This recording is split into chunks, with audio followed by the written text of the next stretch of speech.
میرے پیارے آقا صلی اللہ علیہ وسلم کے پیارے دیوانوں، اولیاء کی کائنات میں سرکار غوثیت مآب رضی اللہ تعالیٰ عنہ کو وہ شان، وہ بزرگی، وہ عظمت حاصل ہے کہ اللہ نے وہ شان کسی ولی کو عطا نہیں فرمایا، کسی ولی کو وہ مقام نہ ملا۔ کائنات ولایت کے اندر جو مقام اللہ نے سرکار غوثیت مآب کو عطا فرمایا، اس لیے جو باتیں اپنی شان کے متعلق آپ نے فرمائی وہ کسی نے نہیں کہی اور نہ کوئی کہہ سکتا ہے، اس لیے کہ اللہ تبارک و تعالیٰ نے یہ آپ کو کہنے کا حکم فرمایا، رسول اللہ صلی اللہ علیہ وآلہ وسلم کی طرف سے یہ کہنے کا حکم دیا گیا۔ لیکن آئیے تھوڑی سی تمہید میں آپ کے سامنے غوثیت مآب کی شان بیان کرنے کے لیے پیش کروں۔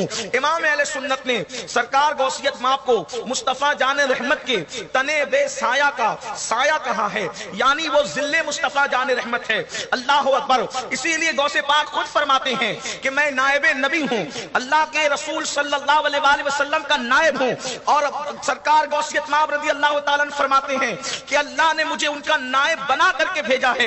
لیکن آئیے اب غوث اعظم کی اگر شان آپ کو سمجھنا ہے تو تھوڑی دیر آپ کو توجہ کرنی ہوگی، اس لیے کہ اہل بدعت شروع دن سے سرکار غوث پاک کے دشمن ہیں اور ان کو غوثیت مآب کی شان سمجھ میں نہیں آتی اور وہ لوگ غوث پاک پر اعتراض کرتے ہی رہتے ہیں۔ لیکن آپ کو یہ سمجھنا ہے کہ غوثیت مآب کی شان ہے کیا؟ اللہ اکبر! دیکھو رسول اللہ سے بہت مناسبت سرکار غوث پاک کو ہے۔ برابری کی بات نہیں کر رہا ہوں، مناسبت کی بات کر رہا ہوں۔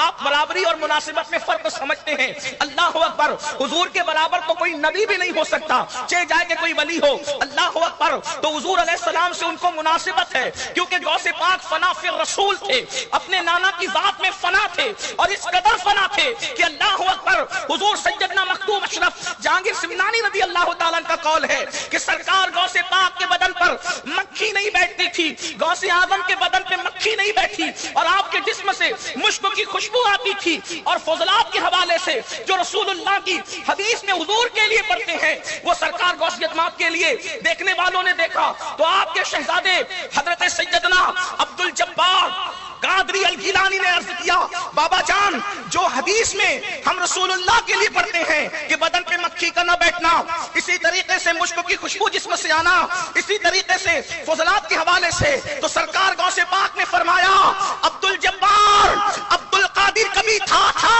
اب عبد القادر نہیں ہے، جو کچھ دیکھ رہے ہو محمد مصطفیٰ کا جلوہ دیکھ رہے ہیں۔ سبحان اللہ سبحان اللہ! یہ غوث پاک نے اپنی شان خود بیان فرمایا۔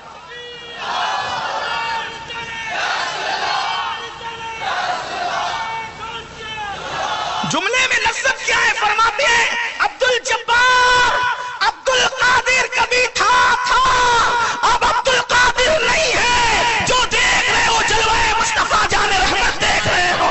بریلی سے اسی لیے آواز آئی، مصطفیٰ کے تنے بے سایہ کا سایہ دیکھا، مصطفیٰ کے تنے بے سایہ کا سایہ دیکھا، جس نے دیکھا میری جان جلوہ زیبا تیرا، جس نے دیکھا میری جان جلوہ زیبا تیرا۔ تو ان کو بڑی مناسبت ہے۔ میں چند مناسبتیں پڑھتا ہوں اور اپنے قادریوں کی توجہ چاہتا ہوں۔ یاد رکھنا قادری صرف وہ نہیں ہے جو غوث پاک کے سلسلے مرید ہے، ویسے تو ہر سلسلہ انہی کا سلسلہ ہے۔ میرے امام کہتے ہیں مزرع چشت و بخارا وہ عراق و اجمیر، مزرع چشت و بخارا وہ عراق و اجمیر، کون سی کشت پہ برسا نہیں جھالا تیرا۔ سارے سلسلے انہی کے ہیں، لیکن پہچان کے لیے کچھ باتیں ہوتی ہے، لیکن یاد رکھے قادری ہم سنیوں کی نظر میں وہ ہے۔ غوث پاک کہتے ہیں جو مجھ سے محبت کرتا ہے وہ میرا ہی مرید ہے۔ اب قادریوں کی توجہ، جس کی ٹھوکروں سے مردے زندہ ہوتے ہیں اس کے ذکر سے محفل کیوں نہ زندہ ہو جائے۔ سرکار غوث اعظم کے سلسلے کی بات اور سن لے، حضور غوث پاک فرماتے ہیں قیامت تک میرے سلسلے میں جو مرید ہوگا وہ کبھی بدبخت نہیں ہو سکتا، اور میرے مرید کو توبہ کے بغیر موت نہیں آ سکتی۔ سبحان اللہ! سرکار غوث اعظم شیخ عبد القادر جیلانی